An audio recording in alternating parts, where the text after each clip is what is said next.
직접 관리 전혀 없는 것으로 보입니다. 특별히 물을 필요가 있나요? 예, 계엄 선포 동기와 관련돼 있다고 봅니다. 동기하고는 좀 거리가 있지 않을까요? 26항 이제 하나 남았는데요. 왜 하필이면 비상계엄 선포 당시에 증인이 서울청장이었는지를 묻고자 함입니다. 26항 하나만 묻겠습니다.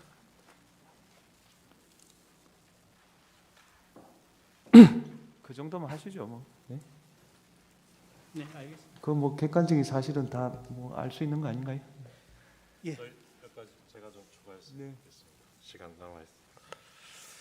증인 그날 안가에서 한 10분 만에 나오셨다 그랬잖아요. 네. 그죠? 그러면 결국 그날 안가에 가셨던 거는 오늘 밤에 계엄 선포한다는 사실 그거 듣고 그리고 A4지 받아온 거 그게 다죠. 예. 그 A4지 봉투에서 꺼내줬다 그랬는데요. 기억 노란색 봉투던가요? 아닙니다. 어디서 꺼내준지는 저도 그래요? 기억이 없습니다. 예.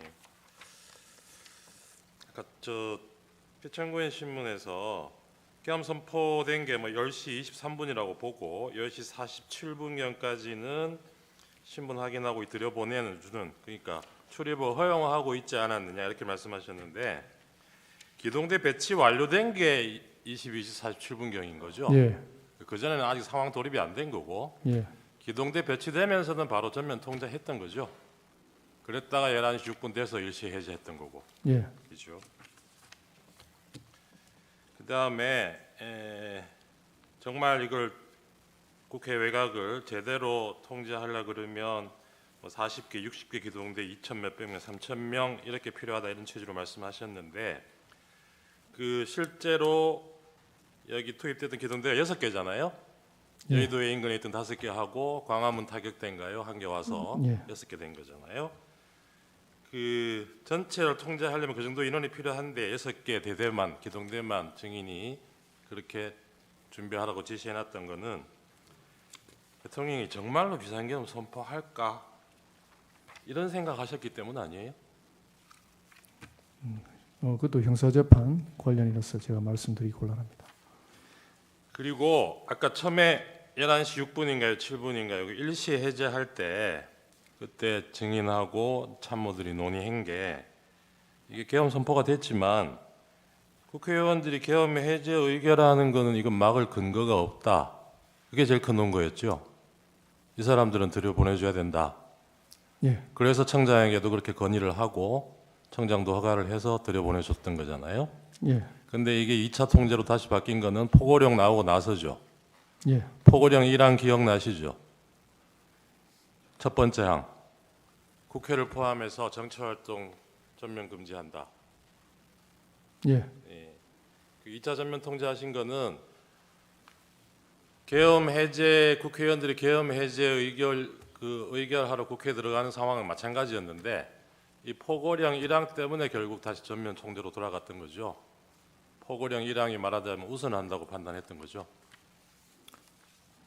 그 포고령이란 근거에 의해서 상급청의 지시에 따라야 된다고 그러니까요. 생각했습니다. 청장도 그렇게 지시를 했고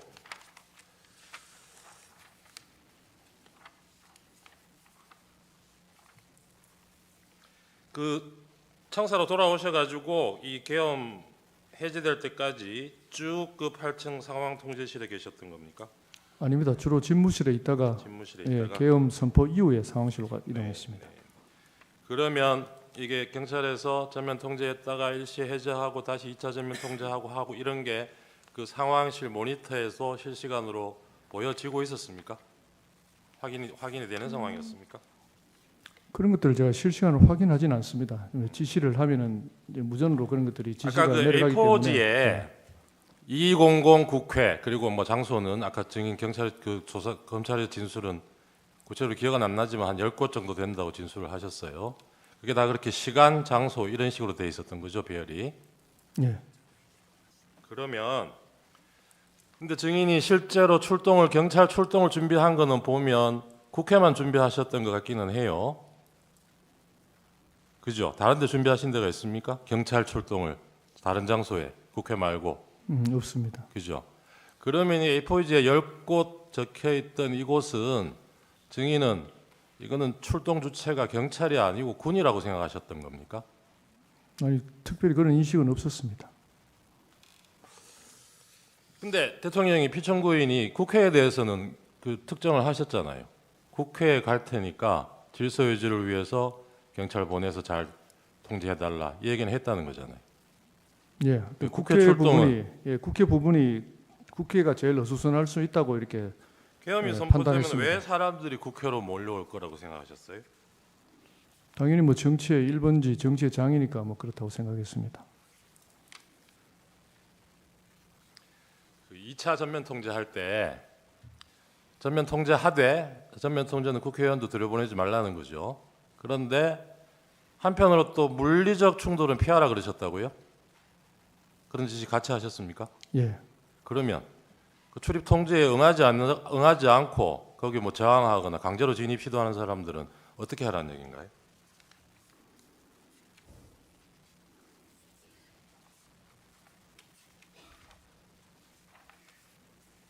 당시 이렇게 자연스럽게 담을 넘어가는 그런 상황이었다고 제가 보고를 받았고 예. 뭐 그런 부분에 대해서 제지를 하라든지 그런 지시는 전혀 하지 상황 않았습니다. 끝나고 피청구인이 경찰청장한테도 전화를 하고 증인한테도 전화를 했잖아요.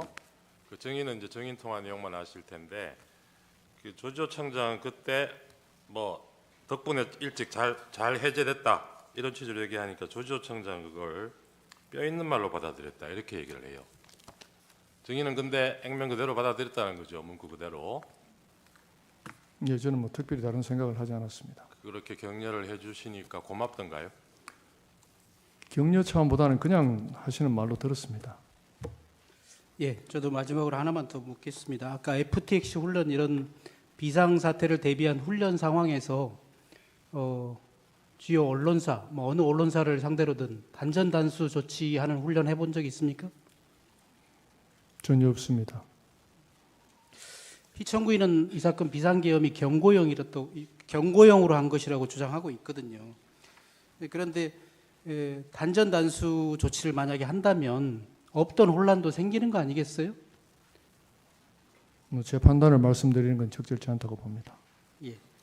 아까 뭐 증인은 정확한 장소는 잘 기억나지 않는다고 하지만 언론사가 있었던 것은 사실인 것 같고 그 언론사들에서 단전 단수를 한다거나 또 국회 인근에 통신 차단 조치를 한다거나 하면은 그곳에 모인 사람들이 더더욱 혼란에 빠지지 않겠습니까? 그럴 때는 경찰은 어떤 조치를 해야 되죠?